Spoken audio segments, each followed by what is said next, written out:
دي ماسكه محلها؟ لا لا ظابطه ما بس في تمام. كلام. جدي على اليدين ظابط ولا بدأت؟ انت بدأت؟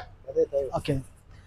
مشاهدينا الاعزاء، في برنامج مبادرات، نحن الليله سعيدين بانه نلتقي بواحد من اهم صناع المبادرات، واحد من الشخصيات القوميه اللي لها اثر في صنع المحبه والسلام، واحد من الشخصيات المهمه شديد، شخصيه الدعيتر.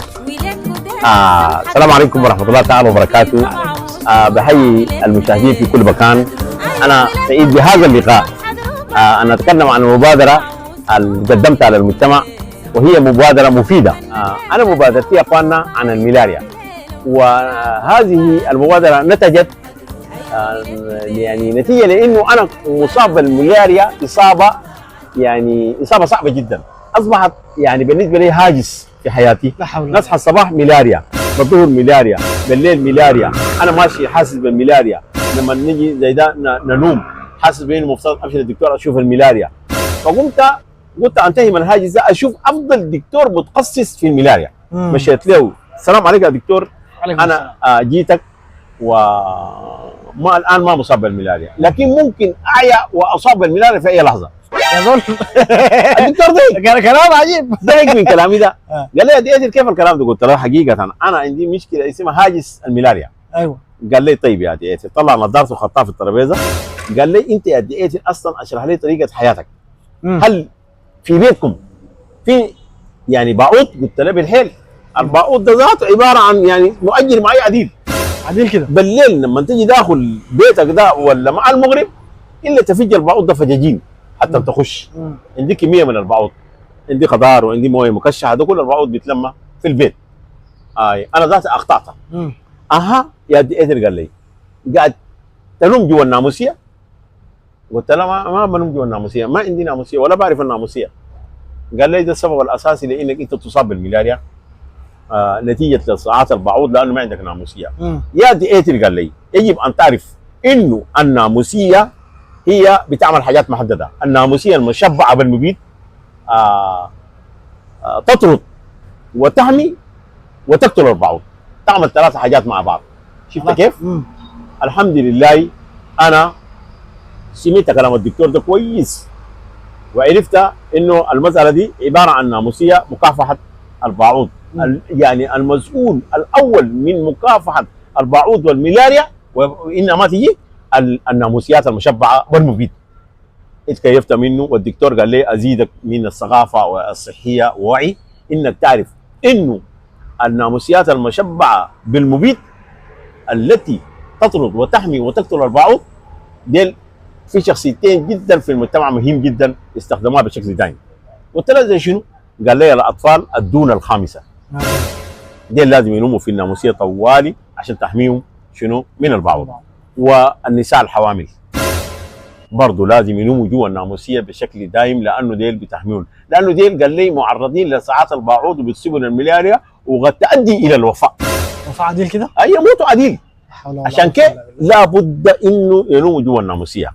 طيب يا ديتر، انا عرفت التوعيه دي واستخدمت الناموسيه ومده عام كامل الحمد لله بقيت انا صحي، لا ملاريا في حياتي. ما شاء الله. ومن ديك زي بن كيف من الدكتور قلت يا ديتر لازم تفيد المجتمع.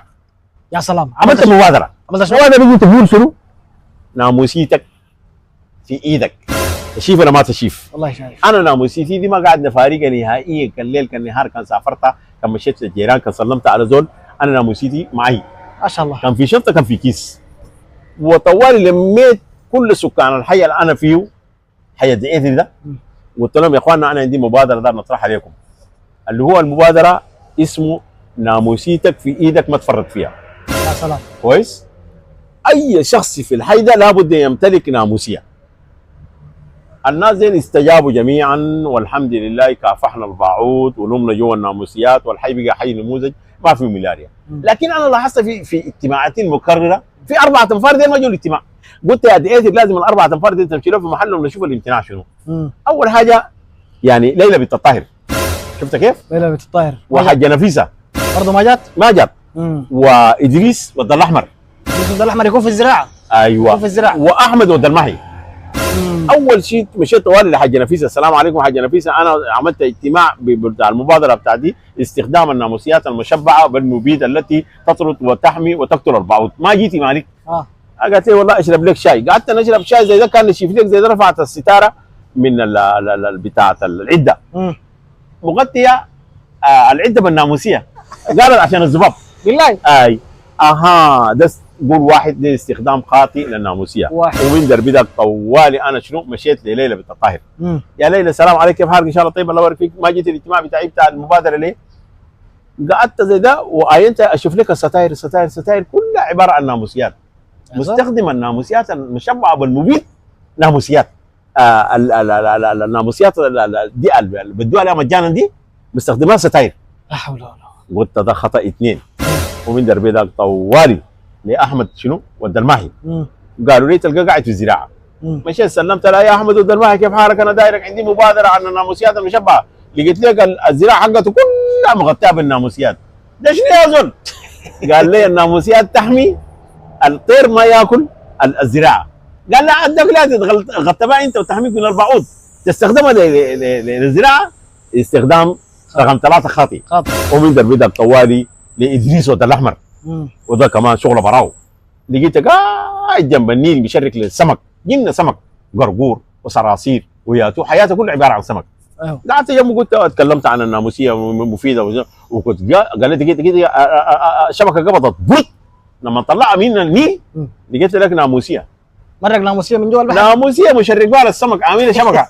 استخدام رقم 4 لميت الاربع تنفاذ دي، عملت لهم اجتماع براهم، قلت لهم الناموسيات المشبعه استخدامها كالاتي: هي الدخله مجان، مفترض انت تستفيد منها، هي تتغطى بها تعملها في السرير، وهي تحميك من البعوض وتطرد البعوض وتقتل البعوض، وهي اساسا مشبعه بالمبيد. والحمد لله الناس كلها استجابت لكلامي انا، ولانهم بيحترموني كتعيتر، وحينا بقى حي نموذج خالي من الملاريا وخالي من البعوض، وعشنا في سلام وامان. ومن ديك طوالي مبادرتي انا اطلقت عليها ناموسيتك في يدك ما تفرط فيها. يعطيكم العافيه. يا سلام يا اخي، تحيه لك يا دعيتك. بارك الله فيك. قول معي. الله يبارك فيك. شنو؟ ناموسيتك في ايدك ما تفرط فيها. ناموسيتك في ايدك ما تفرط فيها.